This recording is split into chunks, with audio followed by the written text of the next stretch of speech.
Grade 5 students of Sunday schools in the North Central Province came to the Dhamma schools today after a recess of 7 weeks. This long recess was a result of manipulating education for the sole intention of passing examinations. As a result of the education calendar published by the Provincial Minister of Education for this narrow aim, the annual sports meet of schools in the province were not held this time around. As a result of this calendar, the first term examinations of schools in the province dragged on until the second term. On the 4th and 11th of August, both Sundays, the provincial education authorities held compulsory workshops for grade 5 students for the grade 5 scholarship examination. 3 Sundays prior were used by private tutors for grade 5 scholarship examination revision. On the 18th of August, another Sunday, school teachers held similar revision workshops. Of these 6 Sundays, the Provincial Education Authority's workshop conducted on the 4th of August incidentally denied grade 5 students in the province of an opportunity. අගෝස්තු 4 වෙනිදා ඒ දහම් පාසල් On Sunday, the 4th of August, interviews were held for local Dhamma School Student Talents Competition contestants. Through the actions of the North Central Province Ministry of Education, all grade 5 children in the province have been deprived of the opportunity to participate in this competition. According to the circular issued by the Commissioner General of Buddhist Affairs on the 8th of March 2013, Sunday school students cannot be taken for other activities on the 4th of August. වැඩසටහන් වලට ඉරිදා දහම් පාසලේ දරුවන් යොදා ගන්නට අවස්ථාවක් නැහැ. It could be that the intention of the North Central Province Education Authorities is to ensure that large numbers of students pass the scholarship examination so the authorities can show that they have achieved progress in education in the province. Needless to say, achieving victory by sacrificing an opportunity that can never be had again renders the victory meaningless. At the same time, the 2 workshops conducted by provincial education authorities and the workshops held by private tutors over 3 continuous Sundays amounts to the violation of a prior agreement. This agreement reached between members of the Mahasangha in the province and provincial education authorities is that no academic activity of any kind should be organized on Sundays until afternoon.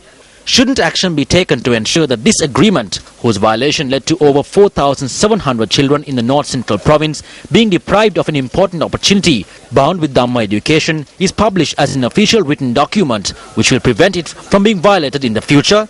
Governor of the North Central Province, this is over to you.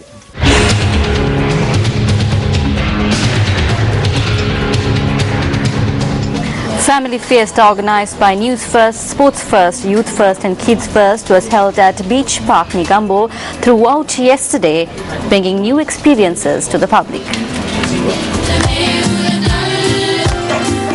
A special feature of the Family Fiesta Carnival is that there were unique attractions for each and every individual that visited Beach Park in Negombo yesterday. Children's attractions included magic shows, musical performance and performance by the beer girl, Benson.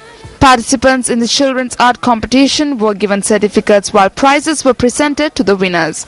The sand sculpture competition drew large crowds.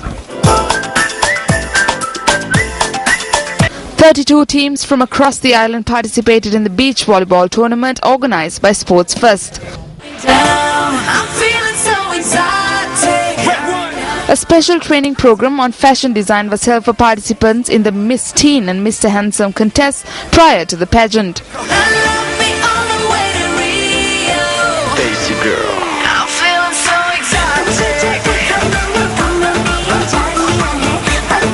Special prizes were also presented to the contestants in the categories of self-esteem and best hairstyle. Various prizes were presented to the contestants based on their talents in a number of fields.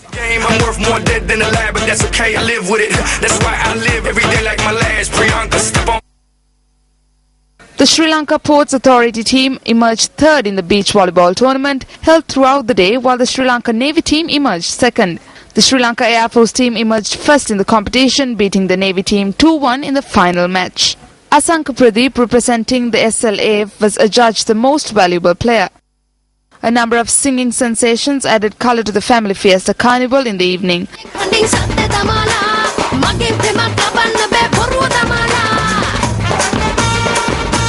The song composed by MTV and MBC for the Commonwealth Heads of Government meeting this November was also performed at the concert in the evening.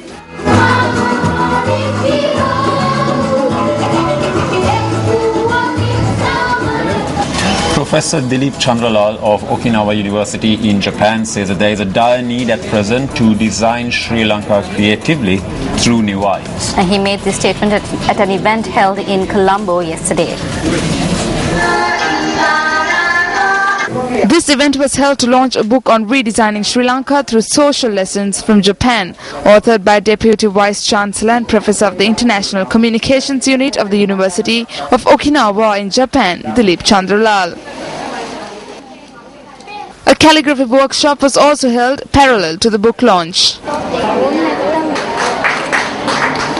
මේ අවුරුදු 30 ඇතුළත මම ජපානයේ මගේ In the 30 years that I have been in Japan, I have never seen an accident involving a passenger transport vehicle or a taxi or a bus. There may have been accidents, but I have not seen any in my 30 years there. හැප්පිලා තියෙනවා. හැප්පිලා තියෙන්න පුළුවන්. මම මගේ ඇහින් දැකලා නැහැ මේ අවුරුදු 30ට. But it is a different scenario in Sri Lanka. Within a week, when travelling from Colombo to Kandy or to my hometown of Polgahavela, I see at least 1 or 2 road accidents. On one hand, the road system is being developed beautifully. Even though the road grid is being developed, transportation is still very dangerous. So when I look in as an outsider, I can see the present dire need to design Sri Lanka with new eyes. Countries in Asia that used to be far behind us have rapidly left us behind. ලංකාව නිර්මාණය කිරීමේ අවශ්‍යතාවය ඉතා තදින් බලපානවා. එහෙම නැත්නම් දැනට ආසියාවේ අපට වඩා පිටුපසින් හිටපු රටවල් ඉතා ශීඝ්‍රයෙන් අප පහු කරගෙන දැන් ගිහිල්ලා තියෙනවා. In business news tonight, the Central Bank of Sri Lanka notes that inflation increased to 6.3% in August 2013 compared to 6.1% in the previous month on a year-on-year basis. The central bank, however, also notes that as measured by the Colombo Consumer Price Index, inflation month-to-month decreased from 8.3% in July to 8% in August. The CBSL notes that the month-to-month decrease in the index came mainly from price decreases in the food and non-alcoholic beverages subcategory. However, the CBSL also notes that an increase in the prices of some varieties of fruits, big onions, limes, potatoes, infant formula and sugar was reported. Within the non-food category, increases were reported in the subcategories of education, clothing and footwear, and miscellaneous goods and services. A discussion on the Lotus World concept initiated to serve humanity was held in Colombo yesterday. A group including North Indian actor Gagan Malik took the initiative for this concept, participated at this discussion. The expert discussion featured multi-faith representatives.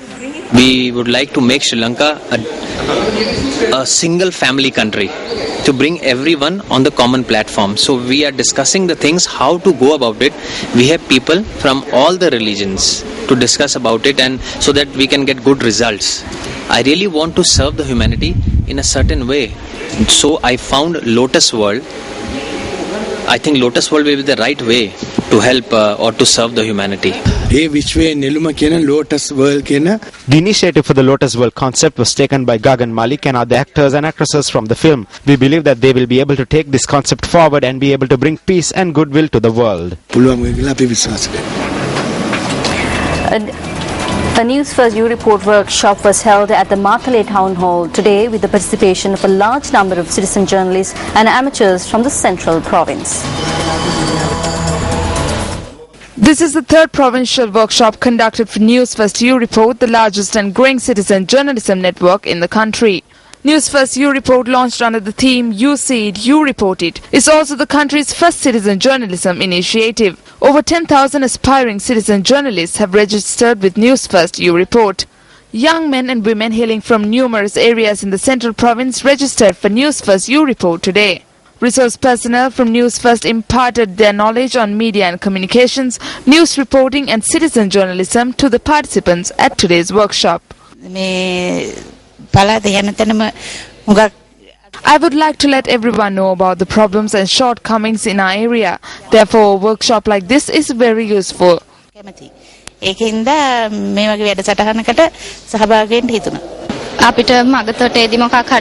were able to learn how to report on an incident when we come across one. News First You reporter Vijay Singh Valikanda from Kurunegala filed this report on an accident that occurred in the area this morning. Kurunegala පුත්තරම්පාරේ A motorcycle and a car collided at about 7:10 this morning near the Yantan Palawa junction on the Kurunagala Puttalam road. A woman who was the pillion rider on the motorcycle was injured in the accident and has been admitted to the Kurunagala hospital. News First U reporter Vijayasinghe Valikanda, Kurunagala. Well, Shane, pregnant mothers are a social group that deserves special attention from society. That's right, Arundhati. We received this report from Balangoda of a family health centre in Balangoda which has not functioned for 10 years. This is the present status of the Family Health Service Centre in Pujapitiya, Egodawale Boda in Balangoda.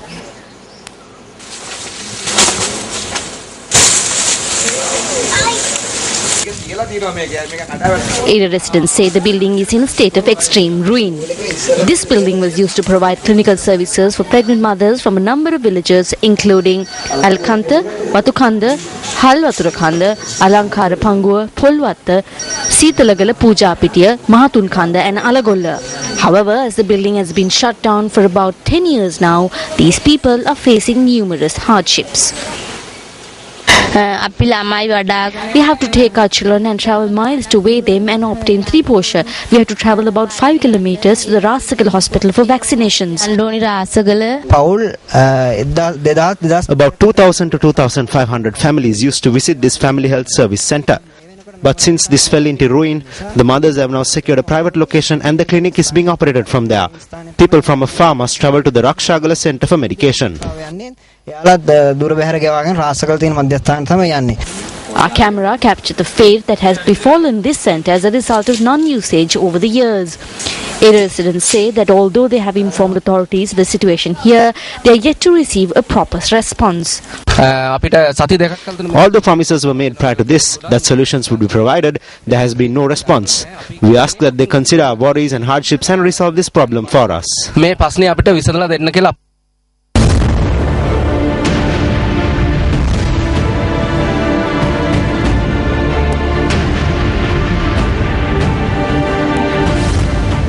I am a businessman.